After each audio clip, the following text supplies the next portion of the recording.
everybody, Mike Griffith here. Welcome to tonight's Ingles on the Beat and just a cozy chat tonight.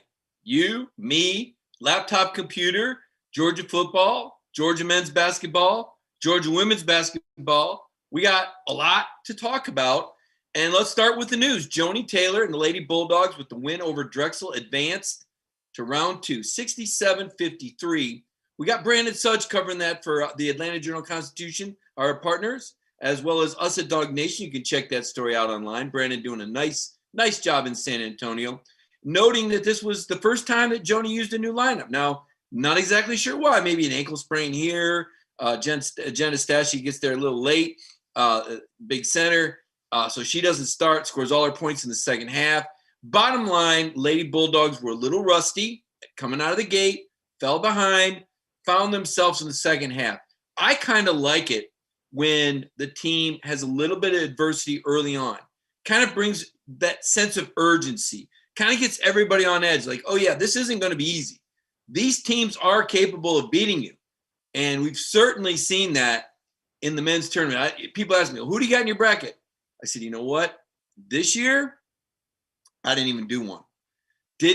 I said, these conferences have not played. These seedings are whacked out. We don't really know who's who because there wasn't a lot of that intra-conference play. Like, did you know how good the Pac-12 was? Did you know how bad the Big Ten was? Everybody talked about how good the Big 12 was. Well, I didn't see too much of that, right? ACC, where are you? You know, it's very fascinating to see some of the wins and upsets. We call them upsets because of the brackets, but because there wasn't any, or because there wasn't as much or as many transitive properties, it was hard to really know. Think about it. If football has to go through this every year, right? Usually basketball is a little bit more dialed in because they play so many games, right? After season, seems like it's out of conference, November, December. And then the conference schedules kick in January, February, and then we're in March Madness. So that early November, December schedule, you kind of get a read on what conference is what, and, yada, yada, who's the best. Ohio State, gone, right? Illinois, gone. Like, these were teams that people were picking in their bracket to win it all. Michigan's still in there. SEC, Alabama looks good. Arkansas looks good. Tennessee, disappointing. Tennessee, first round loss. You got the third highest paid coach in college basketball, $5 million, making almost twice as much as Tom Crean, and gets out in the first round. Not good. Florida falls to Oral Roberts. How about that? Quite an upset. I really like this Florida team. I like their athleticism. I like their point guard. I was surprised by that. I thought Florida might be a team. Missouri falls in a really close game for Oklahoma. Feel for Konzo Martin. Konzo, a good guy, does it the right way. As I've told you before, you want to see the good guys that do it the right way win. That's a tough loss for Konzo, but they played Oklahoma tight. Remember that Oklahoma team beat Alabama 19. Alabama may get Maryland again. I haven't seen the final, but Maryland was a team that beat Alabama earlier this year. So Alabama fans, they're a little nervous. They've done a lot of talking up the Tide, but we're going to see what's going to happen. I think Alabama should win. I like Alabama and Arkansas to get to the Elite Eight. That might be a little bit of the SEC in me coming out, but I think those are two very good teams and well-coached teams. I heard some frustrations today from Georgia fans. It doesn't take much, when it seems like when Georgia basketball wins, it's crickets, and when things don't go right, everybody becomes an expert. And they were talking about, well, you got Christian Brown and Michael Starks transfer. They're backups. There's a reason they're backups. Starks is a nice kid, but he wasn't able to give Georgia what they really needed to spell severe with that quality minutes. And he'll find another situation that's good. Christian Brown was a guy with a lot of talent, but just, he had some injuries, and I'm just not sure that he had the intensity and the work ethic that it takes at a place like Georgia and the SEC. Like, the SEC, you saw it. Vanderbilt lost to Alabama by 3 points. The worst team and the best team. It's not as much difference as you think. I thought Georgia, from a talent standpoint, was good, but from a size standpoint, major issues. Not having a big or two or a rim protector, that'd be like trying to win an SEC football without a good offensive or defensive line. You're doing it with mirrors. And Georgia did that because they had a great point guard in Severe, and KD proved explosive. And I really, really like Toumani Camara. Really like this kid from Brussels, Belgium. And that's kind of your nucleus. I thought Ty Fagan would stay in there and play that role. But then he says he wants to transfer. He wants a bigger role. But here's the thing. Ty Fagan's 6'3", and he shoots 25% from three and 55% from the free throw line. You can't get more minutes at 6'3". I'm sorry, 27% from three. You've got to shoot better if you're 6'3". You can't just live off your transition offense, right? So, I don't know who's advising Ty. I wouldn't be surprised. Part of me thinks I wouldn't be surprised if he ended up staying at Georgia, simply because I don't know if he's going to get a better opportunity anywhere else. I don't know who takes a 6'3" guy that shoots 55% from the free throw line and 27% from three. You're either not working hard enough at it, or you're not a good shooter. You're a junior. I mean, this is real talk tonight, right? That's what we do on Ingles on the Beat. I give you real talk, maybe a little Friday Night Mike mixed in tonight with no guests. We've had such a great run of guests. Monty Rice, Eric Stokes, Ben Cleveland, Sam Pittman, Mel Tucker, Shane Beamer. We've been very fortunate to have a great run of guests because of the Dog Nation, because of you guys, because people know how much you love the show and how you support Georgia football. And they know when they come on the show that I'm going to put them in a format where they can reach their audience, right? I don't have any gotcha trick questions for these guys. It's an opportunity for them to talk to the audience about things you want to know. And so tonight I said, you know what? I'm going to, what's that called when they do the raps without having pre-rehearsed it? Freeform, right? I'm going to go freeform tonight. Get back to that. So getting back to Georgia basketball, though, complaints about Crean. Listen, 3 years in for Crean, he said it, and he got in trouble for saying it. But the reality of it is he probably should have got rid of a lot of those seniors his first year. Instead, they were on scholarship at Georgia. He was loyal to them, and they just did not have a winning mentality. Folks, I got to tell you, I was in there. I saw it. I asked the questions. I'd be amazed. I'd say, I wanted to say, don't you care? I mean, they just seemed completely indifferent. I'm just glad to graduate from here. There's many rings in a tree in life. You're just aren't you angry? Are you and poor Nick Claxton's sitting there looking confused because he cared. And Nick got so much better Crean's first year. He had to go pro, right? And he developed, and he's doing fine in the NBA now. Same thing with Ant-Man last year. When Ant-Man came in, he didn't know how to move without the ball. He didn't know how to catch and shoot. What he did have was that man-child potential. You're seeing it now. The NBA is a different game. I had somebody ask me, yeah, well, why couldn't Crean get that out of him? Because it's not the NBA. Because you don't have four other guys that can hit open threes all day in college basketball. Defenses cannot sag in the NBA. They spread, they isolate, and it's one-on-one. And nobody's taking Ant-Man one-on-one. And he could have done the same thing in college if he had four other great, players around that could hit the open three. But, he didn't. And be glad that he came to Georgia, right? And the fact that he came to Georgia and had a good experience and loves Tom Crean, he's going to endorse Georgia. Just like Dwayne Wade endorses Crean because what Crean did for Dwayne Wade at Marquette. Just like Victor Oladipo, NBA All-Star, endorses Crean because of how Crean developed him at Indiana. Well, now you add Anthony Ant-Man Edwards to this arsenal of NBA players that would tell recruits, play for this guy. He's going to help you. Now, I've had some people say, well, he doesn't seem like, I don't even know what that means. Crean is a no-nonsense basketball coach. He's a tactician. He likes his players. He treats them well. He doesn't pull them out when they miss a shot. It's all about effort with him. But they know if they do what he says, they're going to get the open looks. You just got to have guys that hit them, right? And a lot of that's work. I asked a couple questions to players this year. They probably didn't like it. I'm going to throw a name out there. All my Dog Nation teammates say, Mike, you don't help yourself when you bring up Tennessee. But I got to tell you, I covered the most prolific three-point shooter of this millennium in Chris Lofton. And Lofton was amazing. You remember him. He was the coach killer. Dennis Felton probably still sees him in his nightmares. Lofton would hit 6 or 8 against Georgia regularly for some reason. He killed Georgia. But I used to cover the open practices And I would sit there and be writing my practice report after practice, and Lofton would be there. I'm not joking, literally shooting 500 shots. The year he had cancer, he was staying, and the trainer came in and said, Chris, you got to leave. We're turning the lights out on you, man. He said, okay. And I go, well, guess it's an early night for you. He said, nope, going to the rec gym. I mean, that's what it takes. So you know the ball deserves to go in, right? 500 shots after practice on the gun. You know, I can't tell you whether or not the Georgia guys are doing it or not. But if you're Ty Fagan and you're 6'3", and you shoot 27% from three as a junior and 55% as a free throw shooter, something's missing. You either don't know how to shoot or you're not practicing enough. So everybody talks the game. Everybody says how bad they want it, but how many people are really willing to work for it? And that's the divider. That's the separator. Every team says they work harder than everybody else. Everybody says they're going to be the most conditioned. Every team and every school I've covered, they all think they got the best facilities. They all think they got the best recruiting weekends. They all think they've got the best fans. All right. Everybody thinks that.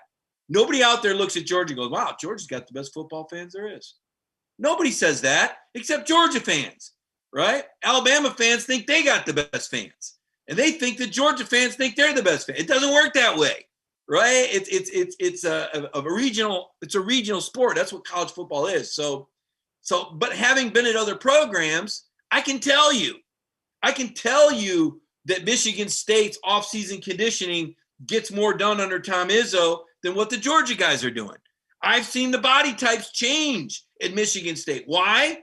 Because Michigan State is a basketball school. It matters. They go there to win championships, just like football players come to Georgia to win championships. I had somebody tell me this the other day. They said, you know, it's pretty remarkable that Georgia and Alabama didn't miss any games on account of COVID. I said, it's not remarkable at all. I said, it makes perfect sense. They said, well, why is that? I said, because the kids that go to Georgia and Alabama mean business.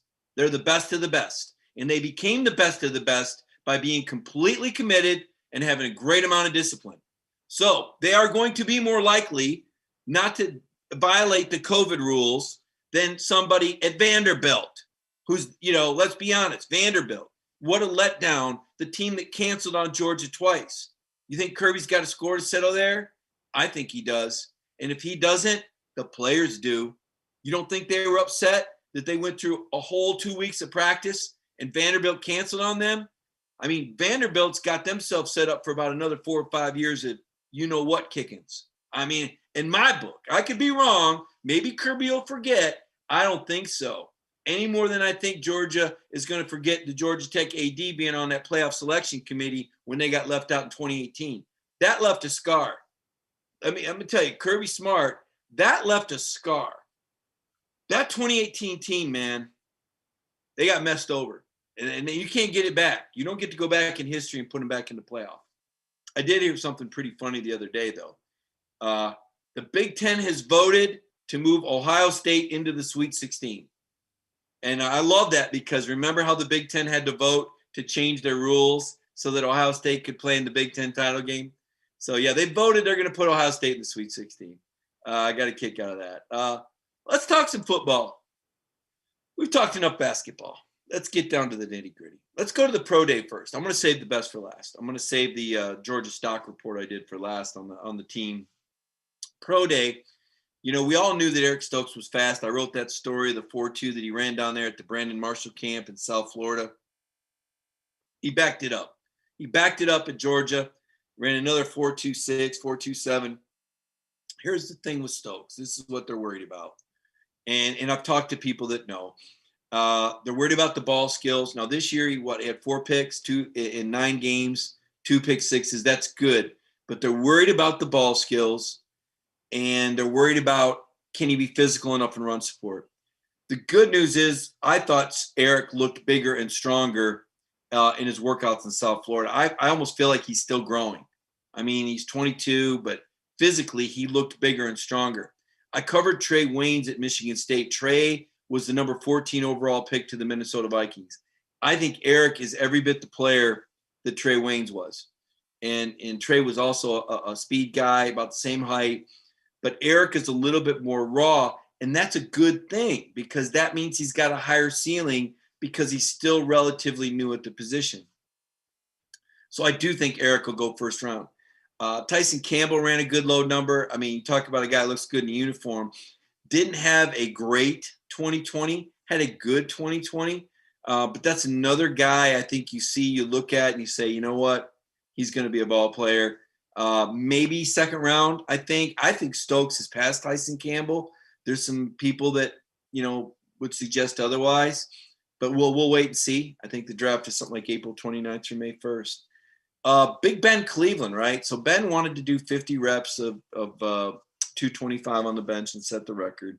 And he talked a big game, which I don't know if Ben Cleveland can talk anything but a big game. He's 6'5" and 355 pounds. So he ran out of gas and it's almost like he hyperventilated or something. And sometimes that can happen when you're lifting. You can try to do too much too fast and just kind of lose your breathing. And it looked like that's what happened to Ben. But then he turns around and runs a 4.85. Let me tell you, NFL teams would rather see that 4.85 out of a 350-pound guy than the 50 reps on the bench. And here's why.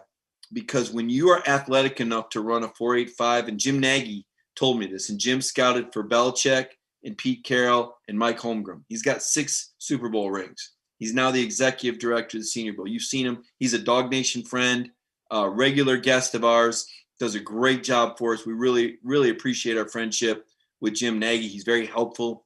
It's a two-way street, though. He recruits a lot of Georgia guys that go down to his games, so he appreciates the Dog Nation audience and the Dog Nation coverage because he knows we're going to talk about the Senior Bowl because we talk about everything Georgia-related. But Jim told me that there is a correlation between the 40 and the length of careers for linemen. I thought that was fascinating. So it's not that they really care what your 40 time is, but they care that you've got the agility and the athleticism to run that kind of time. That tells them about your level of athleticism. And so these measurements, they're not as random as you think, but they may not be as applicable or they may not be applied in the ways that we might think. So that was a big number for Ben. Now, Ben's only going to play for teams that run power schemes. He's not a zone scheme guy. He's not reach block. His horizontal movement's not the greatest. So the type of teams that he wants are the ones that are, kind of the power teams. So I do think Ben's a third or a fourth round pick.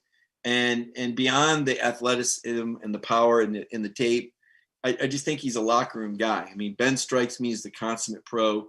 If you saw that interview he did on Dog Nation, he was very politically correct. But you could also tell that he was really a team guy when he talked about wanting to have team meetings and parties and celebrations and the guys can hang out and get close. And, when he talked about his relationship with the coaches, you said, wow, that Ben Cleveland, that's a good old guy. I bet he doesn't got an enemy on the whole team because he's such a good person. He's mature. He's got a high emotional IQ. And I just think those kind of guys are invaluable to have a guy like Ben Cleveland around. And another guy we had on that is also invaluable is Monty Rice. So you got to have the locker room guy like Ben, but you also got to have the butt kicker. You also got to have a guy like Monty Rice that's not afraid to come up and tell you, hey, man, you need to get this right. And Monty did a great job directing traffic at linebacker. You think about it, you rarely saw players just bolt up the middle for big runs because somebody lost gap control, or you rarely saw Georgia misaligned. Well, that was because Monty was out there. And Monty wasn't out there for the Chick-fil-A Peach Bowl. And you saw that Cincinnati guy cut that run. It was like, wait a minute, that doesn't happen to Georgia. And Monty said, yeah, it hadn't happened since the Rose Bowl with Oklahoma. He remembers those little breakdowns. He's a perfectionist. He holds himself and his teammates to a very high standard. And Pro Day was good to Monty. He ran a sub 4.640, a high 4.5 number. And that's significant because Monty was battling a foot injury all of last year. Really from Alabama week on, he wasn't 100%. And that's why you saw Quay Walker get all those reps. It wasn't just because Kirby wanted to work him in there. It's because Monty wasn't 100%. He would go as long as he could. And then that foot, and he was getting treatment once or twice a day, as you saw. Again, if you didn't see the Monty Rice interview, folks, you really need to watch it. Michael Carvel, my producer, believes it's the best Georgia football player interview we've done, which is a mouthful because we've had some special guys on. Really only a couple guys hurt themselves at Pro Day. And I wouldn't even call the count a hurt. He runs a 4.79 40. Look, Richard LeCount's not completely healthy yet. He's just not. He's not back from that wreck. It was a terrible wreck. It was unfortunate. Richard said he told all the teams about it. He chose not to tell the public about it. I would have liked it for his sake, for him to feel comfortable enough to tell the public about it, because just telling us you told the teams about it, but not telling the public about it, we wonder what you told the teams. But I just, when it comes to this sort of thing, look, Richard made a mistake. There's no good reason for him to be on an unregistered motorcycle at dusk with no lights on. There's not a good, that makes sense, unless you're like rushing to, a screaming baby to the hospital or something, and you had to jump on, but it's okay. He made a mistake and he survived it. And Richard's going to move forward. He's got great tape. He was having All-American year. He's going to pay the price. People don't need to beat him up about it. Nobody feels worse about it than Richard LeCount. Team captain coming off that 13-tackle game at Kentucky. Nobody is playing the what-if game like Richard LeCount. So fans don't need to beat him up about it. His teammates aren't going to do that. His coaches aren't going to do that, because they know how much Richard loves Georgia. And Georgia loves Richard. He made a mistake, okay? He made a mistake. He'll put it behind him. He'll make the most of it. It cost him millions of dollars, okay? He was a late first, early second-round pick. He's not going to be that now. So I think it's time everybody gives Richard a break. I hope he gives himself a break. People make mistakes. What's important is no, he didn't make a mistake that hurt anyone else. And as his mom, Erica, would tell you, he was blessed to live. And Kirby even said, you realize there's more than football. I mean, this was a life-threatening situation that Richard survived, and he'll I'm going to predict he'll overcome it. I don't know when he'll be back 100%, but the fact that he was willing to compete at Pro Day says something about him. I thought it hurt him that he didn't work out at the Senior Bowl or go down there. He at least would have been able to interview. I thought he got some bad advice on that one. I think he should have gone and represented and met with all the teams. Again, I don't know everything, but typically even Monty didn't play in that game, but he went down there and interviewed, and the thing about Richard, and you guys know this from watching him over the years, Richard's a great interview. And it's not because he's a great interview. It's because he's got so much charisma. I mean, Richard lights up a room like very few others. I talked about Monty being the catalyst and the perfectionist on the field. I talk about Ben being the gentle giant that, gets everybody together and wants everybody to sing Kumbaya. But Richard was the mayor, right? This was Richard LeCount's team. And when he went in that motorcycle accident, if we're being honest, the season was over. If Richard LeCount plays against Florida, that wheel route's not happening, because he's back there patrolling the secondary and directing traffic. And it's just how it is. And it goes that way sometimes. And it's what's done is done. But I'm really pulling for Richard LeCount. I love the charisma. He's a special person, you can tell. He's a guy that Kirby has a lot of respect for. He's a guy that grew a lot at Georgia. He's a guy that loves Georgia like no one else I've come across. I mean, the guy wanted to play one snap in the Chick-fil-A Peach Bowl. It meant everything to him. And, you could just tell it meant a lot to him. So I'm excited that Richard's back in the fold. He's back talking to the media again. He's getting that swag back. I hope we get a chance to get him on. I love to talk with Richard. He's just a fantastic interview.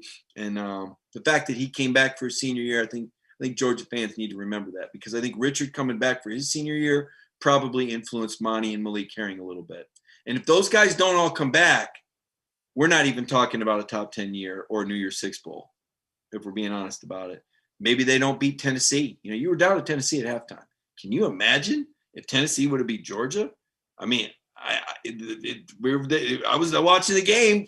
Georgia stopped. Zamir gets stopped twice from the one. They're down at halftime. I'm like, holy cow. That was Tennessee. Kentucky? That was a dogfight, man. Kentucky with no pushover this year. You saw that.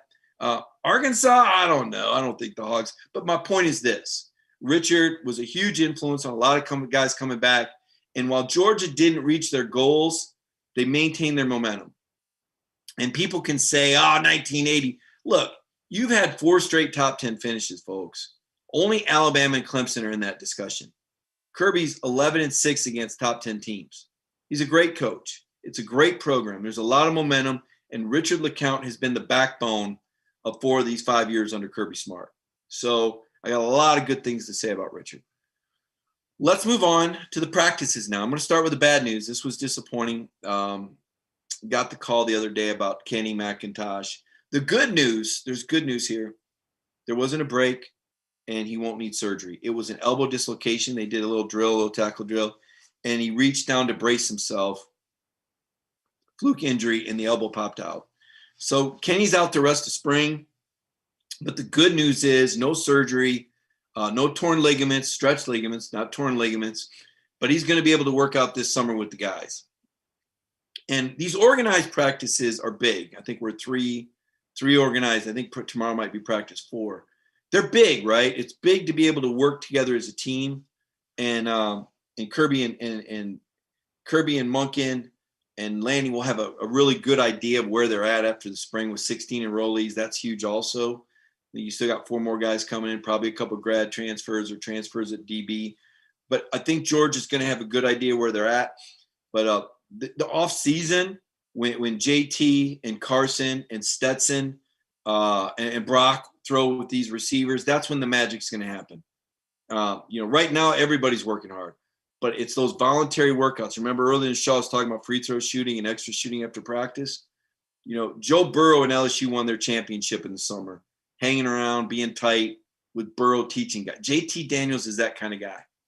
Kirby, you've heard Kirby talk about how JT's building a relationship with the receivers. Kirby has invested a lot of time and effort into team building, and I give him a lot of credit for that. I really, really like the version of Kirby Smart I've seen this spring. The guy at the end of last year, if we're being honest, he was ornery. He was angry. He didn't look happy because he cares so much, and the championship hopes vanished, and Kirby's a sore loser. Most great coaches and great athletes are. And so that rubbed off on all of us. I mean, Kirby's a transparent guy. Don't say that you want a coach that tells it like it is if you can't handle the truth. And Kirby's that kind of guy. And when he's upset at you, you're going to know it. We can be upset at him back, and we were. But all that is behind us. Kirby is ready for 2021. He has turned the page. His energy and his enthusiasm, and he is so darn likable when he's in a good place. I mean, he is one of the most likable, well-respected coaches in college football when Kirby's in the right mindset and in the right mood. But he can't fake it. He's not a fake. He's not going to pretend. He's not going to be the guy that sprinkles the happy dust when he's angry inside. That ain't him, folks. That's never going to be him. He's very authentic. That's part of the Kirby magic. And you got to take the whole package. And I learned that at Michigan State because I would always say about Mark D'Antonio, man, if Coach D'Antonio was just a little bit more open with his practices, and if he would just smile. He's always scowling and he just looks so, and they'd say, hey, that's who D'Antonio is. You got to take the whole package. And that's who Kirby is. You got to take the whole package. When he's upset, you're going to know he's upset. But when he's good, he's really good. And I'm telling you, the vibe over there right now is really good. Kirby, the way he's talking, you can tell that he feels comfortable delegating that offense to Monken. And here's what I mean by that. And this is not atypical. This is very typical for coaches, defensive coaches. They're like just like offensive coaches with defenses. Kirby's responsible for the whole team. And he's not just going to hire somebody and say, yeah, okay, you go down there in the hall and coach the offense. I'll be down here coaching defense. No, he helps the offense. He scouts the defense because he's a defensive mastermind. So he can look at defenses and tell the offensive coordinator, here's what they're trying to do. This is what I'm noticing. This is what I'm picking up on. I mean, Kirby Smart won 4 national titles as Saban's coordinator. I don't think Saban wins 4 national titles without Kirby Smart. That's the one thing the Alabama people always leave out of the discussion. But my point is this.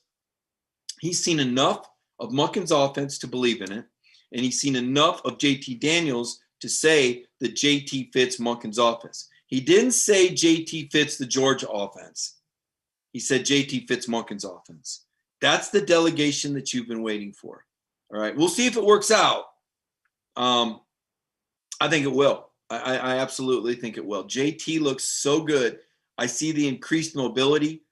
I don't want to say I was laughing earlier this offseason, but people breaking down, well, look at that. JT's form is off. You think the guy's knee ain't right. He ain't planting on it. Hello. It's not that he doesn't know the proper form. He's been going to Palmer, Jordan Palmer, for the best quarterbacks coach in the country for years. It's that the knee was bad. That's why the form was bad. He was compensating. I don't see that now. Knee looks great. Looks brand new, but good as new. And that's huge. And you saw that little mobility he showed you against Mississippi State on that spin turn through a perfect pass, the only pass I've ever seen Pickens drop. But so that's great. And people, when is he going to take the handcuffs? Take the handcuffs off when he thinks that's how you win games. Listen, man, Kirby's not an ego guy. He just wants to win games. He's going to do what wins games. Okay? If he thinks running the ball is going to win games, he's going to do that. The only issue that I took in my Monday morning quarterbacking was that I thought he should have thrown the ball more in the fourth quarter, some games, and got receivers involved and put more points on the board. But Kirby has got a certain air of dignity. He's not a guy that wants to run up the score. He doesn't believe in that. But I think the world we're in now, when you got some of these knuckleheads on the college football playoff committee that look at their offensive ranking. Well, they're in the Big 10 or Big 12. Yeah, you think Oklahoma's going to score a lot of points in the Big 12? Okay, that's why they're ranked high. You think Kirby's running? No. Kirby's not even throwing it in the fourth quarter. If he was, he could do that. But he's in the SEC. You don't do that. Well, maybe now you do. Right? Even Saban really doesn't throw the ball a lot in the fourth quarter. But I think what Kirby's recognized, and this is a byproduct of the transfers, is you've got to keep these guys happy, or else they're gone. So instead of handing off to Dejan Edwards 14 times, and Dejan did a nice job with those carries, but maybe you throw it a few throws here to this kid, and maybe Washington gets a few throws, and Jermaine Burton, and you put the ball in their hands, you give them a little sugar, and you spread it out because you want to keep them happy, you want to get them reps. Kirby's never thought that way. Because, again, he's focused on winning the game. And once the game's in hand, he's smart. So part of it is being a gentleman, not run it up. But the other part is to keep the clock moving. Why would you want to run? I'm going to throw a hypothetical out there. You're beating somebody 40-20 going into the fourth quarter, okay? If you keep throwing the ball with your starter, a couple things. Your starter could get injured, Nick Saban, to a Tagovailoa, right before halftime against Mississippi State. Remember that? Should Tua have been in there with a bad ankle to begin with? Probably not. If he wasn't Nick Saban, he'd get called out on it. But you get your quarterback out of there because you don't need him injured. 2, you throw incomplete passes, there's more plays. Well, class, let's figure this out. A defense, offense typically runs between 70 and 90 plays a game. So let's break that down. That's between 23 and 30 plays a quarter. There's a greater likelihood of a player getting injured if he takes 30 snaps than 23 snaps. You follow me? That's another reason why you run out the clock, because you're decreasing the window and the potential for injury. And all it takes is one. You see a guy get hurt in the fourth quarter, you're like, oh, why was he even in there? Well, if you're throwing the ball around the yard, the clock's stopping at every incompletion. And you're running more plays and you're putting your players in harm's way. So there's a lot that people don't recognize and realize. Everything Kirby does, everything, there's a reason for it. And just because the fans don't understand it doesn't mean it's not right. I feel like Kirby going into year 6 has earned the benefit of the doubt from the Georgia fans. I've heard some people say, well, I'll listen to what he's got to say when he wins the title. What? This dude's got 4 straight top 10 finishes. He's 11-6 against the top 10. He's generated $170 million for facilities, and he recruits like nobody's business. Oh, by the way, he's got 2 other SEC coaches on his staff now, Matt Luke and Will Muschamp. Do you think those guys would come here and work for Kirby Smart if he was a clown? No chance. That tells you how respected he is. That tells you the company he keeps. And he's only, 44, 45 years old? Nick Saban didn't win a title till he was 51. Dabo didn't win a title till he was, 49, 78 years in? I mean, folks, Kirby is a gem. Now, I don't want anybody to be disillusioned. I don't think Kirby's going to be coaching when he's 65, not at Georgia. I think he'll be in the NFL or he's going to be at the house playing golf, because he makes enough money. But he's going to get that champion. He ain't leaving. I don't think there's any chance that Kirby Smart leaves until he gets at least 2 national titles. I mean, he is on a mission. That's why he was so pissy. I didn't mean to say that word. That's why he was so irritated at the end of last year, because he's in it to win it, just like the fans are. So you got to understand your head coach. I've been around enough of these guys that I understand it. And I respect Kirby. Like I said, he's ticked me off a couple times because I'm like anybody else. I don't think a coach has got to be ornery to the media. It's not my fault. But that's part of it. That comes with the turf. Pat Summitt was like that. Pat Summitt could stare a hole in you. And you knew that she was a great, and you knew that there was a reason, but it didn't mean you liked it. I've had coaches slam doors on me. I've had them yell and call me out, for nothing I did wrong. They just, you're in the way. Okay. So anyway, excited about spring. You can tell it's a great start. I hate the injury to Kenny. Really impressed with what I'm hearing about Kearis Jackson, George Pickens, Jermaine Burton. Kirby talked about these young guys swimming, and what he means is they're learning the playbook. Now that you've got a full spring and with Monken and you got JT in there's a lot of teaching going on. Receivers learning multiple positions, not just one. Use Burton as an example as a guy. He wants to be able to line up multiple places. Why do you do that? So that defenses can't dictate who you throw to. Gives you a little bit more control. It enables you to create some matchup problems. Remember, the air raid is predicated on guys finding space, right? And because you can't cover the whole field. There's a flaw and there's a hole in every defense. And the beauty of the air raid and the beauty of having a quarterback like JT Daniels is that he can go to the line of scrimmage and find that flaw before the ball snapped. Jake Fromm was the same way. But your receivers have to be on the same page. They got to be able to do those sight adjustments, or they've got to be able to read the leverage. Is it outside in coverage or inside out coverage? If it's A, we do this. If it's B, we do that. You got to know when the blitz is coming. The receivers have to read it. They got to know when they're the hot route. JT's got to know. Last year, he didn't know. He took some shots, or he thought he could get it off on a curl route, because in the Pac-12, you did have enough time to get that ball out. In the SEC, it ain't happening. And JT's figured that out. And now he's got an off season to work on these hot routes and get that intuitive chemistry with the receivers where you blitz them, somebody's paying. You don't blitz him, he picks you apart. There's no good answer for this Georgia offense when JT and his receivers are on the same page. Could they be the next LSU, Alabama, Clemson? Absolutely. Absolutely. And the fact that Kirby Smart is talking like he's talking is your first clue, because Kirby doesn't say that stuff for the heck of it. I mean, you've seen the difference. How many springs? Because usually he's kind of ornery in the spring too. We're nowhere near ready to play. Blah, blah, blah, blah, blah. He'll tell you, well, we're still nowhere ready to play. But he's tickled by this. Like, you can tell. He likes his offense. So they got to catch up on defense. So I did a stock report today, and you'll see some stock up and some stock down and a player to watch. Really looking for Jalen Kimber. Really like Jalen Kimber. I know Keely Ringo gets the buzz, and he was the 5-star, and he puts his running numbers out there. But he's still recovering from the torn labrum, 1. And 2, he didn't get a lot of reps in the fall because of the torn labrum. So Keely's catching up. And as Kirby said, he's dutiful. He sits at the front of the meeting rooms. He sat in all the meetings last year.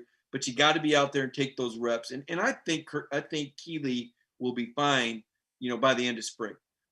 I'm not going to say he's completely up to speed, but I think you're going to see Keely Ringo on the field next season. But Kimber's a guy that not enough people talk about.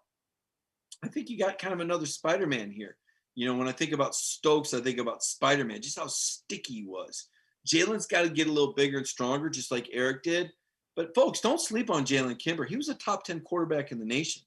This is a good player. Alabama offered him a scholarship. Ohio State offered him a scholarship. Oregon offered him a scholarship. And just because his name's not Keely Ringo and he wasn't the 5-star number 1 corner, don't overlook him. He's a hardworking, humble kid. From everything I've gathered, And he's a guy I'm going to have my eye on the spring, and I think you should too. I think you should feel good about that. Now, there'll be some guys brought in because they lack depth in the secondary, and love it that Lavassier Carroll's getting reps there. What a special athlete that must be. You know, when Kirby puts you in his secondary, let me tell you, that's a badge of honor, because Kirby doesn't look at that as a demotion because he was a DB. Some guys might look at going from running back to DB as a demotion, not Coach Smart. He'll tell you those guys in the NFL make a lot more money at corner and play a lot longer. And in his mind, there ain't no other place he'd rather play because Kirby was a safety. Remember, Stokes was a running back in high school too. So let's see what happens with Lavassier Carroll. The fact that the kid wants to compete and get on the field right away, though, that tells you a lot about him right out of the gate. So lots of good news. How about Adam Anderson playing the star? I told the guys on Cover 4 that a couple weeks ago. Remember that? They were like, Mike, the stars, they're moving. Oh, no. I'm like, okay, just telling you. Kirby comes out and tells you, yeah, we're looking at him at the star. We're going to challenge him. We're going to see if Adam can cover. You know, could he? I mean, he's fast. He's real fast. He's long. He's 6'5", 230. Can he cover? I mean, he's an unbelievable athlete. Is he the best athlete on the team? Maybe. He's freakish. Major Burns said he was freakish. Last year when those guys came in and DJ Shockley said, is there anybody that jumps out at you? And Major's like, man, that Adam guy, he's long and fast. And he's running with the running backs. And now Kirby's trying him out at the star. Can you imagine if Georgia can find a way to get Adam Anderson and Nolan Smith on the field at the same time and Trayvon Walker? Wow, quarterbacks. Good luck sleeping the night before. Take a look at some of your comments here tonight. See what you guys have got for me tonight, because I have not looked. I've just been going because I've had a lot to say. Dude, has it not been an incredibly long week? Was it busy for you? And doesn't it start to feel normal? Listen, I don't want to get political. At risk, I'm going to get political. I got my first COVID-19 vaccine. People are completely entitled to do whatever they want to do, but I'm just going to tell you, I got mine, and I almost feel empowered by it. Like, I can't wait to get my second one. So just throwing that out there. But I feel like I'm throwing it out there because I feel like that's part of what's contributing to the new normal. You know, I think we're at 40% of the adults over 18 in our country that have either recovered from COVID or gotten at least one vaccine. So the new normal is on the way. I think there's some optimism for full stadiums. That's as much as I'm going to say on it, because I don't want to hurt anybody's feelings. It's not for everyone. I recognize that. And, I've got a daughter that's diabetic that can't get the vaccine, right? So I understand it's not for everyone. My mom is older. She's not going to get it. She's got allergies. So I recognize it's not for everyone. So that's that. So let's take a look here. JT from Smarts and Eason's arm. Steve, JT, Fromm had a good arm. Fromm had a really good arm. He was very underrated. You know what hurt Fromm is when they throw at the combine, they throw in alphabetical order. And he drew throwing after Eason. That happened to a buddy of mine. You guys know Casey Clausen's a buddy of mine, that Tennessee quarterback. I still talk to Casey. Casey had the same agent as Ben Roethlisberger. So when he was throwing for teams, he was standing next to Ben Roethlisberger throwing. Big Ben's 6'5" with a cannon. Casey Clausen didn't look real good standing next to him throwing. Jake Fromm following Jacob Eason didn't do Jake Fromm any favors. Jake's got an NFL arm.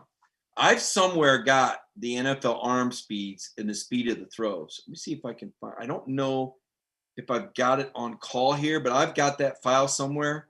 And when we get closer to the combine, I want you to remind me of this, and I will show you the miles per hour of all the quarterbacks that have thrown. And you'll see Jake's in the middle of it. You know, he was obviously that iconic quarterback here. Michael Carvel will tell you what an icon he was for Georgia. And I was to tease Michael about that. He wasn't an icon. He was. He represented the program. But Jake's a good quarterback. Jake was a good quarterback. JT's a good quarterback. I think JT's got a little bit more mobility than Jake. But I think Jake was a very good quarterback. So JT probably a little bit more touch on those intermediate passes, but very much similar player. And him and Jake are buddies. They're friends. I think JT compares with Joe Burrow. before the knee injury, JT had some unbelievable wheels, man. I think he was a 4.6 guy. All right. I don't know where he's going to be now, but the knee looked awful good in the videos that I saw. So I think JT Daniels' mobility is better than you think. And if you guys saw the Monty Rice interview, Monty told you that he's got a lot more mobility than people realize. So keep an eye out for that. Lorenzo Carter. Oh, again, thank you. Man, this is some great comments, guys. I appreciate this. It's good to see everybody. Oh, great point. Gerald Harmon brings up Jalen Carter. I didn't even mention him. You got Jordan Davis and Jalen. How about Warren Brinston? Warren Brinston could be making his move. That Georgia front seven is nasty. I'm a little worried about the Mike. Monty was much, much, much more valuable, I think, than people realized. And I'm a little worried about the Mike. I know Channing and Quay are there, but they ain't Monty. And it's going to, that to me, I know we talk a lot about the DBs and the depth there, but that Mike position has me concerned. I want to see more there before I feel good about it.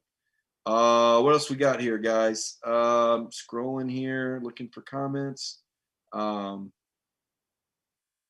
to see Hugh Nash in here and Steve Horde, Joseph Kennedy. I got to give Joseph Kennedy some props here. When Joseph he still might not like me, but when he first started watching the show, he was a bit of a negative Nancy. But and Joseph still can be critical. We don't mind critical analysis. But I really feel like Joseph has become a part of the room, and I like his contributions. I like tonight he's talking about you need to score 40 points if you want to win a championship. That's a glass half full thought, and I like that, Joseph. So thanks for that comment. I think you're right. And I do think Georgia will average more than 40 points per game. Remember, with JT in the starting lineup, they were averaging nearly 40 points a game at the end of last season. And that was the last 4 games when JT really hadn't had time to work with those guys much because he was working the scout team all year. So this is a guy that just jumped in, and Eric Zier talked about that. How does a guy stay that mentally engaged where when he jumps in, JT had the 3rd best passer rating from the time he played the rest of the year, those last 4 games. Only Mac Jones and Zach Wilson at BYU had better quarterback rating than JT Daniels after November 20th. He was better than Fields, all those guys, quarterback rating. Let's see here. Good to see you guys' comments in here. Bill Garner, thank you for the compliment. People are over COVID-19, and so we don't talk about a lot. We talked about a lot last summer, but we're all moving forward. I'm just feeling a really good vibe, and it just feels so good to see a basketball tournament. It feels so good to see a spring football. Again, Kirby's mood. I think Kirby's mood has an effect on the Georgia economy. I know it has an effect on Athens, right? It's like when Kirby's mad, the clouds come out. When Kirby's happy, like the sun needs the chicken. Hey, Kirby, is it okay if the sun shines in Athens today? Rock on. Love my offense, right? And when Kirby's happy, we're all happy, right? That's just how it is on the Georgia beat, man. The football coach dictates so much, and you can see it resonate with the other players. The players are excited just like the head coaches. I think that's part of the fun. You cover a team, you mirror the mood, right? It's like when you interview people or like when you hold a conversation, someone says, do you know what happened? And you go, no, what? They give you this, you give them that. They go, oh, I feel so bad. My dog, oh, I'm so sorry your dog died, right? You mirror the people. And when you're a Georgia football beat writer, you mirror the team and the coach. And if Kirby's happy and excited, you're going, oh, yeah, Georgia's happy and excited about football. So that's kind of where we're at. You should be happy and excited. You should be happy and excited about Georgia football. Don't let those other fans bring you down. Well, you say it every year. Yeah, and you finish in the top 10 every year. And you're a national championship contender every year. Do you realize last year was the first time since 2016 that Georgia wasn't a national championship contender going into the month of December? I mean, it's remarkable. It's remarkable. Every game Georgia played in 2017, 2018, and 2019, through the month of November, the Bulldogs were a national championship contender with a chance to win a national title. Every game. Last year that got snapped when Florida beat them. They lost control. You could argue they were still a championship contender had Florida lost twice, and they tried. They threw the shoe against LSU. They looked like they might gag against Kentucky or Tennessee, but they skated. But every game, Georgia's controlled their own destiny towards a national championship up through the month of November, 18 and 17, 18, 19. That's unbelievable. So here we go. William Gleaton. Here's Joseph Kennedy talking about Casey talking one arm behind. There's a story behind that. I'll tell it another night. Maybe I'll drag Casey on here just for the fun of it. I need to get Spurrier. Would you guys like Spurrier on here? I've heard people say, man, that'd be fun. And I've heard people say, oh, my gosh, no. But, Steve Spurrier is a legend now, and I think he's a fascinating figure. But I would love to bring Coach Spurrier on here. I might only do it for 10 or 15 minutes. I'd need my audience. I'd need Matt Talley and Hugh Nash and William and Jason and Ethan and Bill Garner to promise me they'd be nice to Steve Spurrier if I brought him in here, or at least be nice while he was in here until he got off. But I just think Spurrier is a fascinating figure. I think I've shared this with you guys before on one of the Friday night shows during the summer. The best piece of professional advice I ever got was from Steve Spurrier. In 1994, I was working a magazine called SEC Sports Weekly by Street and Smith. And I was the managing editor for that. And I would do stories and edit copy and write headlines and all that. I was like, I don't know, I was really young. It was right before I became the Alabama beat writer. And I called Spurrier up. And I'm like, hey, Coach, I want to do an interview. Oh, sure. Let's do an interview. Let's do it. Yeah. I said, okay, this is going to sound like a really dumb question. But what makes you such a great coach? He goes, what do you mean by that? I said, well, what makes you special? What do you think makes you a great coach? And he said that his dad told him there was two ways to be successful in life. He said you can either do it like everybody else and work longer and harder, or you can be different. He said, I choose to be different. Well, beyond that, he still worked long and hard, but there was some genius in the simplicity of that statement, right? You've heard people say, well, I'm not trying to recreate the wheel.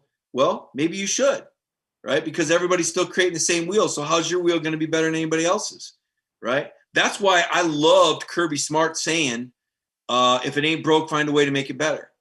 I love that saying. That's one of the best sayings I've heard from Kirby Smart.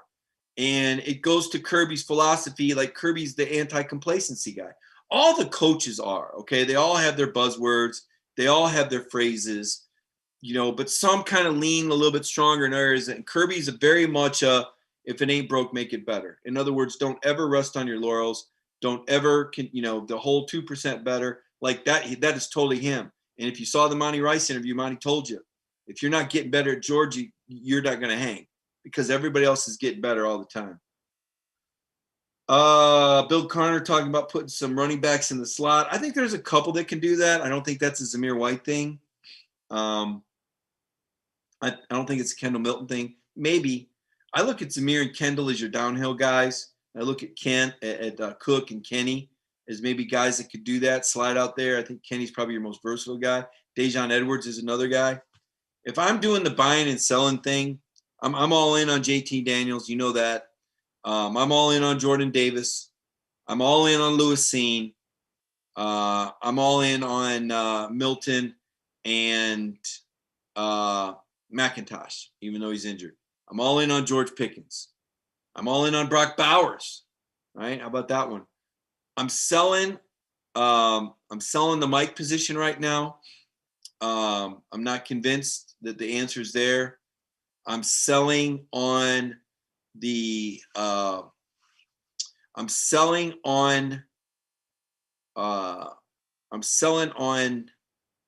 other safety position opposite Lewis Seen. I think it's not going to be Richard LeCount. There's going to be a drop off. I'm buying on Camarda, and I'm buying on Jack, the kicker, Podlesny. So I'm buying and selling on some things. Right now it's early. So this is my way too early buying and selling game. And I'll put this in writing tomorrow. I'm kind of setting myself up here. Nobody wants to be critical. All right. And I'm not being critical just to be critical. I'm trying to give you the best read on the Georgia team that I have. But keep this in mind. I'm not grading this team like a 500 team. I'm grading this team with a championship curve, like national championship curve. Like, are you adequate? Are you good enough to win a national championship at the Mike position? No. Are you good enough to win the national championship with your punter and kicker? Yes. Right? That's my curve in my book. Guys have got to emerge. Do I think Jordan Davis is a good enough nose tackle to play with and win a title? Yes. JT Daniels national championship? Yes. I'm buying, right? But there's other positions I'm not sold on yet. And I'm buying, selling here. Only a couple. The Mike, the depth at DB. The kick return game. I think it can be better. I know they were good last year, but they can be better. Georgia should have touchdown kick return guys. You got enough talent to do that. Arian Smith, let's see what you got. What a blazer. Listen, it's been a long show. I didn't intend on keeping you guys up this long, but I wanted to share a lot of thoughts. We talked about women's basketball. Congratulations to Joni Taylor. Remember last year she was 17-14.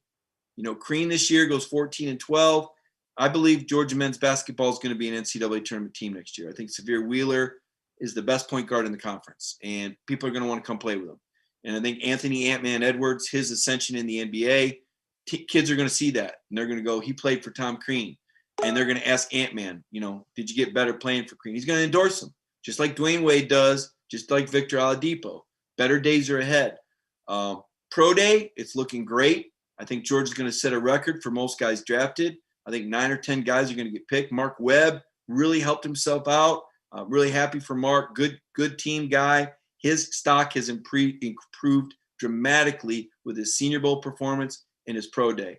It's been said Mark Webb will be a better pro than a college player. It happens. And then the current team. Kirby's happy. We're all happy.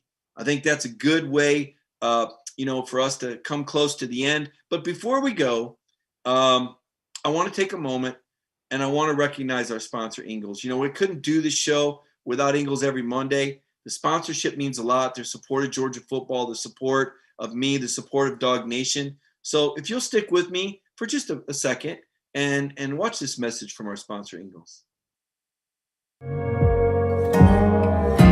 It's in our hearts to feel for you. There's been ups and downs, turnarounds, good days and some bad. But we stand together for worse and for better. We'll always have your back. With open arms, heart to heart, hand in hand. Community strong. Thanks for watching that with me. It's always fun for me because my producer likes to sing along with that. It is a catchy song. I don't know how many of you sing along with that, but it's special and it reminds us of everything that we've been through together. And this is an exciting time, folks. We're coming out of it. The sun's coming out. The weather's warming up. Our society is moving forward. And I think we're all feeling some unity and some good vibes right now. So I'll leave you with that tomorrow. Tomorrow night, Connor Riley does his show. Wednesday, Jeff does his wonderful show. Every day you've got Dog Nation Daily, Brandon Adams, 10:15. He usually fires it up around there. And I love doing the show with you guys. Thanks so much for joining me. Everybody, have a great